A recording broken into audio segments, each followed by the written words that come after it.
مذہب اسلام جو مدینہ میں ریاست قائم کی گئی کہ جس کے نعرے ہمارے یہاں بھی لگائے جاتے ہیں، وہ بیسیکلی بشریت کو ارتقاء کا سسٹم تھا اور ہر جہت کا سسٹم تھا. یعنی عدالت کا سسٹم تھا، ایک پولیٹیکل سسٹم، ایک جیوگرافیکل سسٹم، ایک شہر کی مینجمنٹ کا سسٹم، یعنی سارا سسٹم ہے. اب باقی جگہ پہ جہاں میرے بچے پڑھتے ہوں مجھے اس سے کوئی غرض نہیں، جو میری سڑکیں ہوں وہ تباہ ہوں مجھے اس سے کوئی غرض نہیں، میں جہاں کام کرتا ہوں یا میری جہاں پر کام خریداری ہے وہاں میں جھوٹ بولوں، چوری کروں لوگوں کو. یہ پھر کون سا سسٹم ہے؟ کیا اس کے لیے 1,24,000 بھیجے تھے؟ مسئلہ یہی ہے کہ جس کا ہم انتظار کر رہے ہیں وہ بلد الامین ہے، وہ ایپوکلپس جس کا ہم انتظار کر رہے ہیں وہاں پر صرف ایسا نہیں ہوگا کہ امام آئیں اور امام مسند پہ بیٹھیں گے اور امام آپ کو حدیث سنائیں گے اور آپ اپنے گھر چلے جائیں گے اور آپ کی سڑکیں خراب ہوں گی، آپ کے جو ہے وہ بازاروں میں کرپشن ہوگی، لوگ کم بولیں گے، جھوٹ بولیں گے، جھوٹی چیزیں ملاوٹ والی. ایسا نہیں ہے.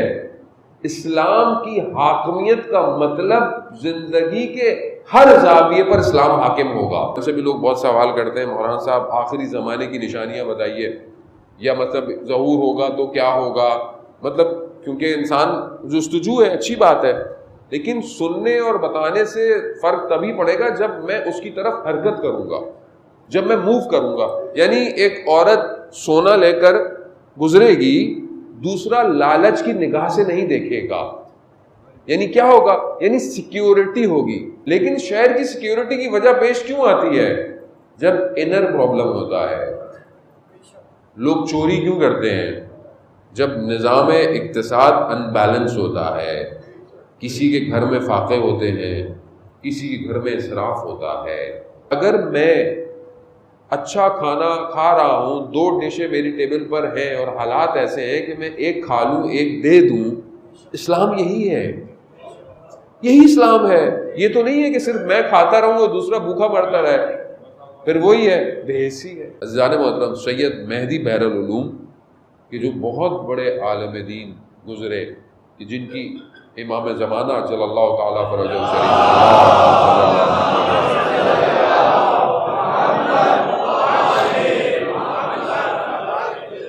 امام نے اپنے سینے سے لگا کر علم منتقل کیا. میں پہلے پڑھ چکا ہوں واقعات ان کے، یہ واقعہ میں پہلے پڑھ چکا ہوں، لیکن گفتگو آئی تو میں آپ کو اس طرف لے آیا کیونکہ جمعے کا دن ہے. ویسے بھی ظہور کا متوقع دن گزر گیا، میں بھی غافل رہا. میں آپ کو کیوں کہوں، آپ لوگوں کو یقیناً یاد کیا ہوگا، میں غافل رہا خود آج کہ آج جمعہ ہے اور امام نے ظہور کرنا تھا اور امام نے ظہور نہیں کیا. سید جب نجف میں تھے تو ایک نجف کے عالم دین کہتے ہیں میں گھر میں کھانا کھا رہا تھا، نوالا میں نے اٹھایا تو دروازے پر دق الباب ہوا، تو میں نے دیکھا جو آواز دے رہا ہے وہ سید کا غلام ہے. تو میں نے کہا کیا ہوا؟ کہا سید نے بلایا ہے.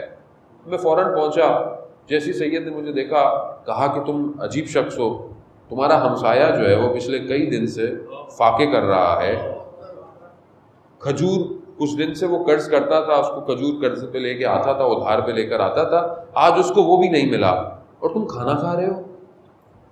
اب یہ کہنے لگے کہ مجھے سید واقعا معلوم نہیں تھا کہ وہ، کہا اگر معلوم ہوتا تو کافر ہو جاتے تم. یعنی اگر انسان کو پتا ہو کہ اس کے اطراف میں، اس کے پڑوس میں اس کا کوئی رشتہ دار بھوک میں، مشکل میں زندگی ہے اور آپ اپنی زندگی گزار رہے ہوں، تو آپ کیسے مسلمان ہیں؟ یعنی رسول خدا صلی اللہ علیہ وسلم کیا فرماتے ہیں کہ جب تم صبح بیدار ہو تو تمہیں عالم اسلام کی خبر ہونی چاہیے. اصل یہ بیسکس ہیں، یہ کوئی انفرا ٹیکنالوجی والی باتیں نہیں کر رہا میں آپ سے. اصل یہ بیسکس ہیں جو اصل میں ہٹ گئی ہیں ہمارے اندر سے. تو کہا میں کیا کروں؟ کہا یہ کھانا ہے یہ لے جاؤ. کھانا دیا اور کہا یہ پیسے ہیں، جب وہاں بیٹھنا تو رکھ دینا. اور کہا ان سے کہنا میں آپ کا ہمسایہ ہوں، میرا دل چاہا میں آج آپ کے ساتھ کہوں. یعنی اس کی عزت نفس بھی محفوظ رکھنا.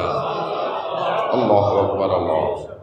یعنی یہاں آدمی دیتا ہے جتاتا ہے، چھپ چھپ کے بتاتا ہے، چھپ چھپ کے بتاتا ہے. یعنی ایک تو ہوتا ہے نا چھپ چھپ کے بتا رہا، وہ ہاں گئے تھے، ہاں وہ کچھ ہم نے بھی دے دیا تھا. بعض صدقے ایسے ہیں کہ دائیں ہاتھ دے تو بائیں ہاتھ کو خبر نہ ہو. یعنی اس کی وجہ کیا ہے؟ نفس. سن رہا ہے کہ سامنے والوں نے اتنا دیا، میں کیوں نہ بتاؤں، میں کیوں نہ بتاؤں. کیونکہ ہم نے معاملہ دنیا کے ساتھ کیا ہے. خدا کے ساتھ کیا ہوتا تو سائل آیا میرے مولا حسین علیہ السلام کے پاس،